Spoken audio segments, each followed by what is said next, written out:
Hello and welcome back. I am dressed to move today because I want to walk you through a comprehensive warm-up routine that will get you sliding right into your run, help prevent injury, and help you get the most out of your run. In this video right here, I explained the basic warm-up and I gave you a few parameters, but let's take a deeper dive today. Remember, every run is preceded by a warm-up. The better you can warm up, the better your run will feel. I recommend starting with a short foam rolling session, and I'll leave a link to the Run Disney foam rolling routine up here in the description and over on that training playlist. Hitting the tight spots at the very least will loosen the muscles and get the blood flowing. Spend a few minutes on your calves, your IT bands, your glutes, and if you have time, your low back and quads as well. Follow your foam rolling with some dynamic warm-ups and stretching. This is not static stretching like a standing quad stretch. These moves help wake up that kinetic chain and continue the work that the foam rolling started. It gets the blood flowing. Your dynamic warm-ups should begin to activate the muscles used in running by mimicking the motion. So this is the basic warm-up that I do before every run. I'm gonna do kind of the bare minimum to start, and then I will show you extras on top of that. If you have a more intense run, it is very important that you get more warm-up in before you start those intense runs. For most of the runs on the Run Disney training plans, those are relatively easy and there isn't a lot to them. So the first 5 to 10 minutes of this, you can probably get away with just doing this. So I'm gonna start with warming up my upper body. So getting the blood flowing around my heart and core. So really all I do is arm circles. I'm gonna go forward, and you can start small on this end right here. And as you go, get bigger and bigger and bigger. I do have about 15 rotations going forward. I've lost count because I can't do this and talk at the same time. Okay, then I just go backward. I reverse the rotation, and you can start forward or backward either way. Open it up a little bit more and a little bit more and a little bit more just to get the blood flowing. Now you'll feel this in your shoulders and probably your neck and upper back. Keep those shoulders relaxed, and then that is it. So arm circles to start. Then follow that up with what I like to call the Michael Phelps flop, okay? You've seen him do it, you know what I'm talking about. So lean forward and keep your back flat and your core engaged, and just bring your arms to the back without hitting your TRX. Bring your arms to the back and front. And cross over different arms each time. Now it doesn't have to be the full slap like he does, but it does kind of warm up your upper back and your chest a little bit more. All right, so there's that. The next thing I like to do are leg swings. These are really hard to do balancing on one foot, but that's kind of the point. We want to activate all of those little balancing muscles in the lower leg. So make sure I'm not going to kick anything behind me. Standing on one leg, one leg in front, and start low to keep it under control, okay? We don't want to hyperextend. We want to use the muscles in the leg and not momentum to activate the muscles. So you'll feel it in your glute, and you'll feel it in your hip flexors. And you'll also feel it in your standing leg, okay? Also, you notice I'm swinging my arms as well, okay? Let's switch sides. And again, I do about 15 of these, 15 to 20. If I'm feeling particularly tight, I will do more. Now, you'll notice you'll have a dominant leg. One leg is more balanced than the other. One leg is stronger than the other. My right leg does not like to be stood upon. All right. Now, this is an add-on because we are going to do this in the cool down, but you might also do leg swings back and forth. In a warm-up, your range of motion may be a little bit less, which is fine, because what we're trying to do is activate these hip muscles here and the groin here. This is an add-on, and I certainly like to do this before any speed work, which is what I'm doing today. Okay, 10 to 15 of those. Back and forth here. Now I like to do all of my standing work first before I move down to the floor, because I do like to do some floor work before I go out. All right, next I'm gonna do some basic easy squats, all right? One leg at a time, or excuse me, not one leg at a time, this is 2 legs, okay? I will make sure I get these squats in, 10 to 15 squats, okay? Legs hip to shoulder width apart. I like to keep mine a little bit wider. Keep your body under control and just squat as if you're sitting in a chair, okay? It doesn't have to be low. We don't need to get way down below the knee level, just as much as to activate the glutes and the quads, okay? Nice and easy. They don't have to be fast. Keep them under control. You're gonna do 10 to 15 of these. And let me turn to the side so you can see what I'm doing here. Try to keep your knees behind your toes as you squat, okay? It's really hard for me to do in these shoes.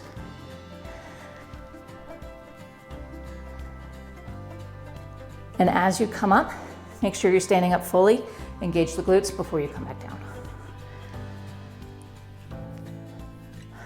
All right, then, if you can do lunges, and only if you can do lunges, you can do a lunge matrix. Now the lunge matrix, which will take quite a bit of time, I don't like doing them before a run. You're gonna lean forward or step forward, do a lunge, and do a lunge. Okay, one forward. Then you're gonna do like a clock, okay? Out to the side, 45 degree angle, and back, both sides, okay? Then a side lunge, 1 and 2. Okay, I ran out of room. I don't like doing these. Then you're gonna go back 45 degrees. Make sure you're protecting your knees. I can't do these in these shoes. Just like this, and then back. And that's one set. You can do up to 5 sets of this if you are comfortable with lunges. If not, I personally recommend one of 2 ways to do a reverse lunge. You step back and you can do 10 of these on each side, or you can keep it static. Leave one leg back and just dip. All right, you don't have to make it so dynamic, as long as you're activating the muscles in your legs and your glutes, okay? So I'm gonna do 5 of these, just for the sake of time. And by now, you should be feeling pretty warm. If you have knee problems at all, please be careful and make sure you're checking form. If you have access to a gym or personal trainers, if you can, do a lunge matrix or lunges in front of them, and they can help you fix your form. Please be careful with lunges. See, I'm warm. I'm ready to go for my warm up. Okay, then the next thing I like to do, I typically will skip over the lunges. I'll do the squats and then I'll come right into this. So once you've done your leg swings, I like to come down into a runner's lunge, okay? So I've got one leg up and I'm keeping my hip off the ground. Now all I'm doing, this is a very small move. I'm making circles with my hips, okay? 10 of these in one direction. I think this is 6, 7. And then I'm gonna go the other direction. Now I will feel this in my back leg hip flexor and my front leg hamstring, okay? Now before I move on from this, I'm gonna drop my knee down and I'm gonna kind of feel into that stretch here in the groin and in the hamstring. But I'm also gonna activate my ankle here. So I'm gonna, let me do this so you guys can see. So my knee is over my ankle and I'm pressing forward into my hip flexor, but I'm just gonna drop my knee to the side and pull it back up. So it's activating the hip, it's stretching out that hip a little bit and activating the ankle. And I do 5 to 10 of these. And I'll press forward a little bit as I go through this exercise. I'll press forward with my hips a little and it gets everything activated, okay? Then before I move on, I will stretch out this hamstring just a little bit. This can be a problem if you do have tight hamstrings, but this, it's just leaning back and pushing forward and leaning back and pushing forward, okay? Now I'm kind of stabilizing with this front leg, but I feel it here in the hamstring and I feel it here in the hip flexor. This is movement, it's not static.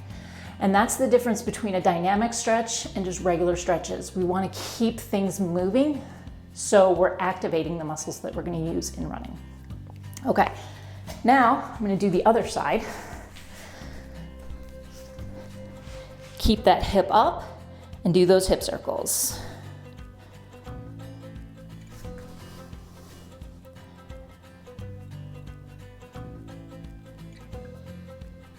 And then reverse.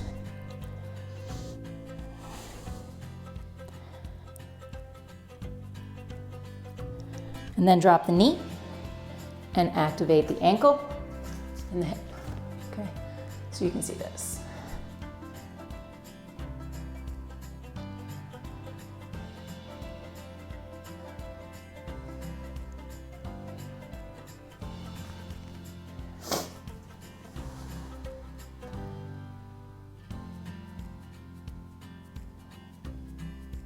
And then back. Activate that hamstring and hip flexor.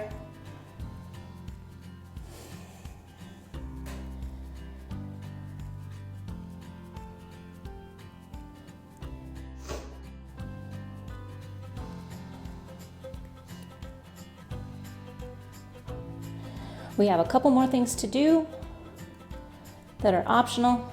I'm going to come back to a standing position.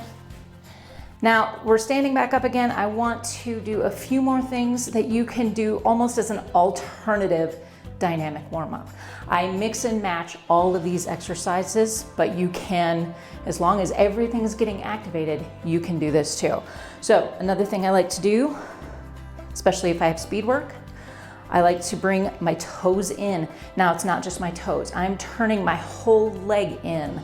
So my knees are pointing together, my toes are pointing together, even my hip flexors are gonna try to come in together. So, and then I'm up on my toes and I walk forward. 10 steps, okay? And then I'm gonna come back again. You can do the same thing. Turn your whole leg out as if you were a dancer. Point your knees to the outside, lift up, and walk forward 10 steps. Okay? And you'll feel that in your calves. If you haven't felt it in your calves yet, you'll feel it. Then you can do the same thing, turn your toes back in, but then walk on your heels, okay? So this is a little tougher, and you'll feel it in the outside of your hips and your core, okay? And again, do the same thing. Turn your heels out, or turn your toes out. Your whole leg turns out, and walk on your heels.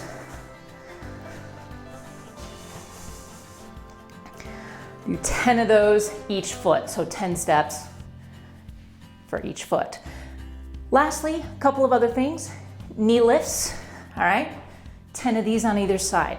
As you warm up, you might find that you want to do these a bit more high intensity. We just don't want to elevate the heart rate too much, okay? So you can bring a step into it. All right? You can do the same thing with leg curls, okay? So butt kicks. I like to keep these static. Do 10 each side, Or if you're feeling a bit more high intensity,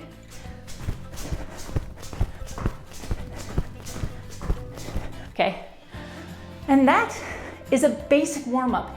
If you have other exercises that you like to do before your run, this is a great place to add them in. Once you've done this, I recommend one more step, and that is to begin your run with a 5-minute brisk walk or super easy jog before easing into your run. The training runs in my plans are designed to include the 5-minute walking warm-up. So don't worry about overall pace here, that's not the issue. For more ideas on pre-run warm-ups, click on the playlist right here. Well, that is your warm-up, and don't forget to cool down after your run. If you have questions or concerns, please leave them in the comments below or reach out to me at coachhj@runnerswithoutlimits.com. Happy running!